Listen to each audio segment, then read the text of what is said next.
Que la lumière soit avec tous. Bienvenue au message du jour en ce dimanche de culte. Si on parle en ces termes aux nations humaines vivantes, pas aux apostolats de religion. Christianisme, branhamisme, témoins de Jéhovah, pentecôtisme, et j'en passe. La problématique en ce matin serait l'unification. C'est vrai qu'on peut se demander en quoi l'unification peut être une problématique. A priori, lorsqu'on parle d'unifier, on parle aussi de mettre en ensemble un ensemble de choses. Donc, d'en faire cet ensemble de choses une seule et même seule chose. Pour nous, les sillonnés qui avons l'apostolat final du salut de l'humanité, ça veut dire remettre l'ordre là où le désordre s'est fait au milieu des esprits. C'est vrai que ça semble prétentieux, mais toute idée nouvelle est toujours un peu prétentieux. Lorsqu'on n'a pas des assises de sagesse, de savoir que une fois une chose sortie, elle est faite. Ce n'est pas parce que les hommes ne vont pas participer activement ou massivement à cette idée d'action-réaction une fois que c'est déclaré que ça veut dire qu'au fait, elle n'est pas déjà faite. C'est pourquoi les sillonnais s'adressent à ceux qui ont des oreilles pour entendre ce matin, en cette réunion de partage liturgique et de bienséance spirituelle. Lorsqu'on regarde la religion musulmane, ils ont un temple d'unification dont on appelle ici un peu la Kabbale. Et cette Kabbale-là, elle est à l'origine de toutes les succursales des mosquées bâties dans le monde entier. Plus loin nous y allons aller, lorsque nous regardons un peu les pays comme l'Italie. L'Italie, ils ont une unification de foi qui est plus aisément basée sur le catholicisme. Ils ont un temple, ce qu'on appelle Rome. Alors, toutes les églises catholiques, des bâtiments de représentation sortent de là. Alors, si un catholique a quelque chose à dire, on doit renvoyer cela à Rome.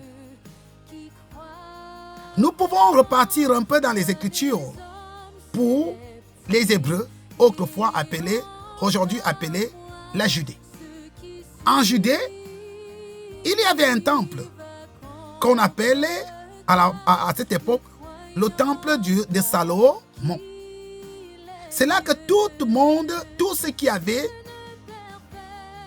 un apostolat quelconque, qui pouvait rentrer dans l'optique de ce dont la Torah mentionnait, ils devaient aller à ce temple-là, appelé le temple de Salomon. Même le Nazarien Jésus n'a pas fait une exception.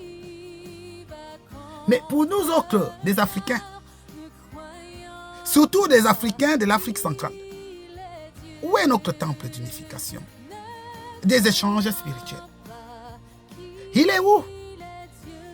Nous sommes environnés de toutes sortes de courants de paroles dans lesquels nos jeunes et nos futurs remplaceurs sont confrontés. En cela, je m'explique.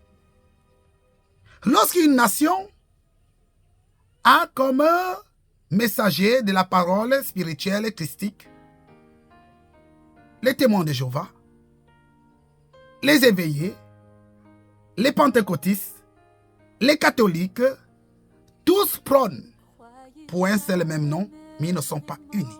C'est qu'il y a un problème. C'est du vandalisme. ce n'est pas une quête de transmission à quelque chose d'unifiant, mais à quelque chose de déviant et créant ainsi tout un désordre que j'en passe. C'est vrai qu'on peut faire des archibishops ou des bishops qui ont à l'apparence voilée des couloirs selon lesquels ils peuvent se allier des alliances avec des frères catholiques ou des frères praticiens ou encore des frères musulmans, mais tout de même, en leur cœur, où est la unification? Parce que la unification se doit d'être tenue comme essor de motivation, parce qu'on n'emprunte pas un chemin sans un but. Alors, nous disons être remplis du Saint-Esprit. Mais où est le temple d'unification où ceux qui prônent la même apostolat se rejoignent? Nous allons voir des églises où c'est mentionné dans les bâtiments le Christ, Jésus. Dans une autre église, nous allons voir l'étiquette le Jésus-Christ. Dans un autre bâtiment, nous allons voir la parole de vérité assise dans l'esprit christique. En fait, qui est le commoditeur de ces choses? Parce que s'il y a vraiment un esprit d'amour, il est d'abord unification, parce qu'il n'y a pas d'amour sans polarité. La polarité est le premier symbole d'une idéologie unificatrice. Or, lorsque les Sillonnais viennent faire ou cherchent à faire asseoir cette vérité, ils sont marginalisés, comme si cela n'avait pas été annoncé au préalable par les Écritures. Car Dieu tient toutes choses et atteste toutes choses par sa parole. Alors, si la parole est écritoriale, pourquoi des hommes dits remplis du Saint-Esprit ne reconnaissent pas Sion? Et pourtant, on dit c'est lui, l'apostolat de la manifestation du lieu de la parole, d'unification en arc-en-ciel et en tout repos, aux côtés de l'agneau. L'agneau, nous le sommes tous. Nous sommes des agneaux, en ce sens que nous parlons sans savoir pourquoi nous parlons et quel est le but caché dans la puissance du don de la parole qui est esprit en chacun. Alors, véritablement, les Branhamistes louent Branham comme l'esprit du Christ. Les chrétiens louent le christianisme comme l'esprit de l'apostolat évangélique christique. Les pentecôtistes louent le Seigneur Jésus, Christ, comme étant l'apostolat toujours du Christ. Les catholiques, eux, on peut dire qu'ils sont dans l'apostolat de Maman Maria, plein de grâce. Bon, tout de même, eux aussi font vœu d'être avec le Christ. Alors, je ne comprends rien. Si véritablement la quête est de véhiculer la gloire de Dieu, il n'est pas question de former des bâtiments. Si bâtiments nécessités se posent, formons un seul palais pour toute l'Afrique centrale ou encore pour tout le continent africain et ayons des rapports arc-en-ciel avec des autres citadines qui sont unifiables, comme les musulmans. Ils ont plusieurs courants dans la religion musulmane, mais ils ont un seul temple d'unification. Les catholiques ont plusieurs branches. On vous parle chez les catholiques des saints anges. Tout ça là, ce sont des branches. Mais ils ont un seul temple d'unification qui est placé en Italie pour tous les adhérents. Et c'est de là que partent les succursales qui portent toujours le nom paroisse. Mais pourquoi nous, qui disons être libres dans la parole, parce que là où il y a l'esprit, il y a la liberté, il y a un désordre. Qu'est-ce qui se passe? C'est parce que tout simplement, peut-être l'œuvre ne vise pas à la unification, mais plutôt à se faire du miel, comme on peut le dire. Permettez-moi l'expression. Parce qu'après tout, on n'invente rien. Tout était annoncé d'avance. Le Christ Jésus est arrivé, il était annoncé dans Isaïe. Sion est là aujourd'hui, il était annoncé. Nous sommes à Gabaon. Gabaon était annoncé, voilé, caché au milieu des nations parce que c'est le centre de la terre. L'étoile du matin, vous ne voyez pas que le pays est comme une carte. Ce n'est pas pour rien qu'on a voulu faire le centre de civilisation bantou. Qui sont les Bantous? c'est les peuples de l'Afrique centrale. Mais pourquoi on dit centre? Ça veut dire regroupement des mentalités et des connaissances. Ainsi, Dieu a décidé, le monteur de cela, c'est Sion. Les Sionnais, ils doivent être à 144 000 venant de toutes les nations de l'Afrique et de tout le monde entier. Pour l'amour. S'il y a de l'amour, il y a l'unification. Personne ne vivra pour son intérêt, mais pour l'obéissance, pour le bien de tous. Parce que lorsque Sion cherche à obéir aux Écritures annoncées, étant placé au Gabon en tant qu'un petit bout d'homme avec sa petite famille, c'est tout le Gabon qui en bénéficie. Parce que Dieu ne regarde pas la multitude des hommes, il regarde l'homme oint. Et c'est cet homme oint que ses yeux sont posés. Parce que c'est cet homme oint, naturellement, pas par les amanés, les manigances de toute espèce de déviation qui ont été permises. Dieu étant toujours nouveau, c'est qu'il est normal que lorsque le monde ne sait plus où poser la tête dans ce qui lui concerne, il fasse une autel.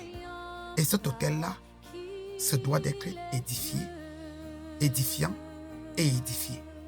C'est pourquoi Sion parle de l'arc-en-cialité et de la unification du salut des hommes individuellement pour une migration unificatrice en tous. Alors, je partage ceci avec vous. Bâtissons à Dieu un temple d'unification. Sans ainsi à marginalisation de X idéologie ou bien de Y œuvre qui s'est passée autrefois. Car il faut que toutes choses soient renouvelées. Si Dieu est toujours nouveau, son œuvre est toujours communiquée à la nation et au peuple occupant cette nation qu'il aurait choisi. Laissez libre cours aux œuvres de Dieu d'avancer. Ça n'est que bénédiction. Parce que plus les gens acquièrent de nouvelles facultés de compréhension et de manifestation et de renouvellement, ils se portent bien. Mais plus ils sont conditionnés aux choses qu'ils ne comprennent pas et qu'ils ne savent pas pourquoi il y a autant de déviations pour un seul esprit. Lorsque Jésus était en Judée, il n'y avait pas plusieurs Jésus. Lorsque Moïse était en Égypte, il n'y en avait pas plusieurs.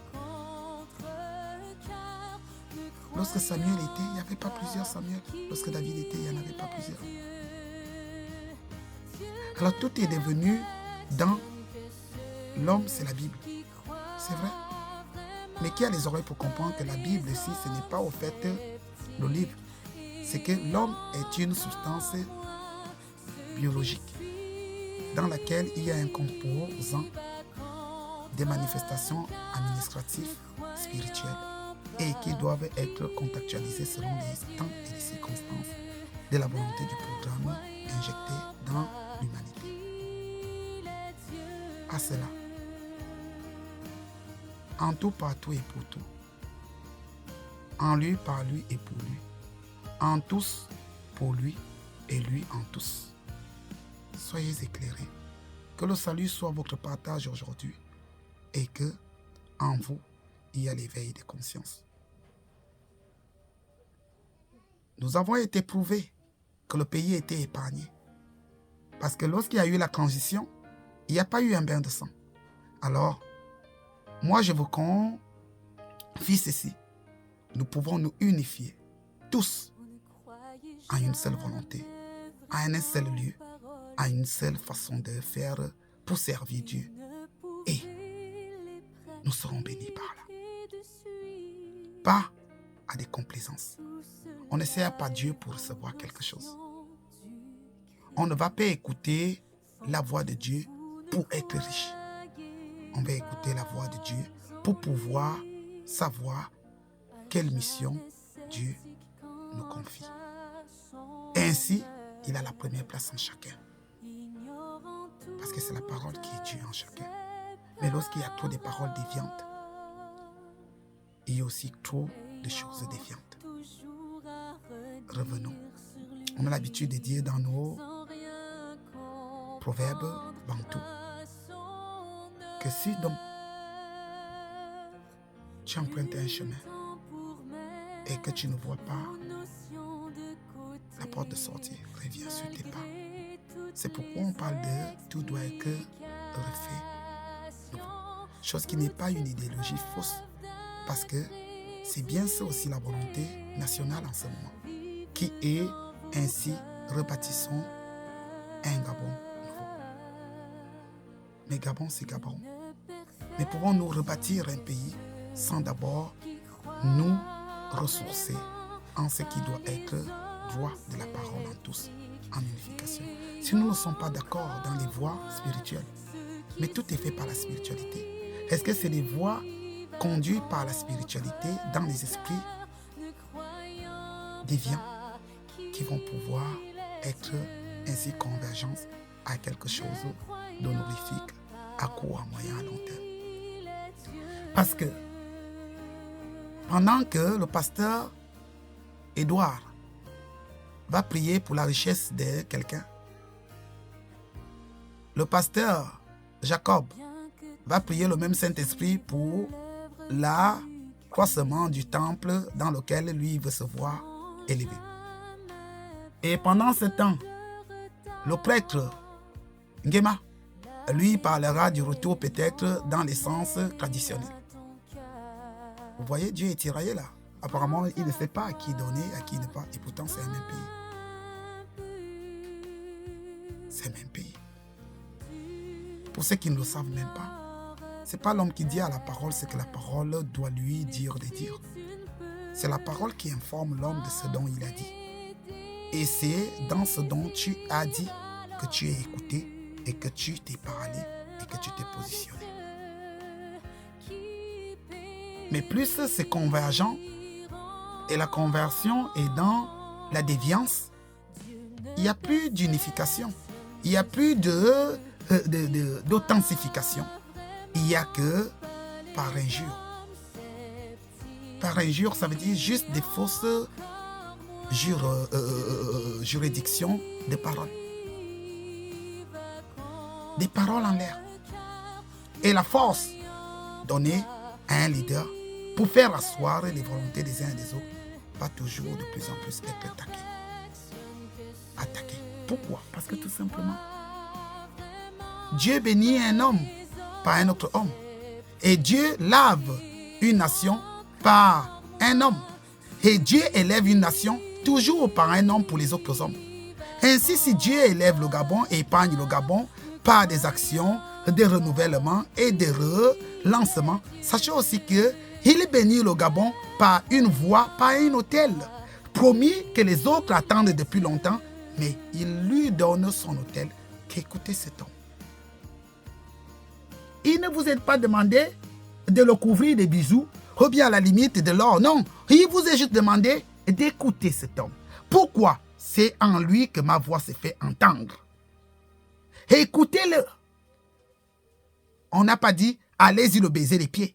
On n'a pas dit allez-y l'élever. Non, on a dit écoutez-le parce qu'un homme de Dieu ne se fait pas élever par les hommes. C'est Dieu qui élève son oint par ses manifestations, non par le matériel. Alors les Sillonnais ne sont pas à la course d'une doctrine ou bien d'un plaidoyer quelconque.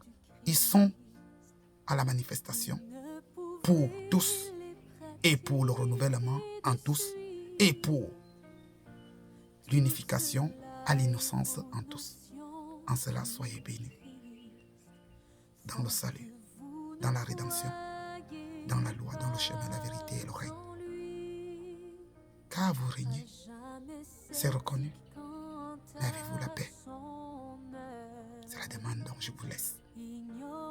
Avez-vous la paix en Dieu qui est en vous? Parce que Dieu est en vous par la parole. Que le salut soit avec tous.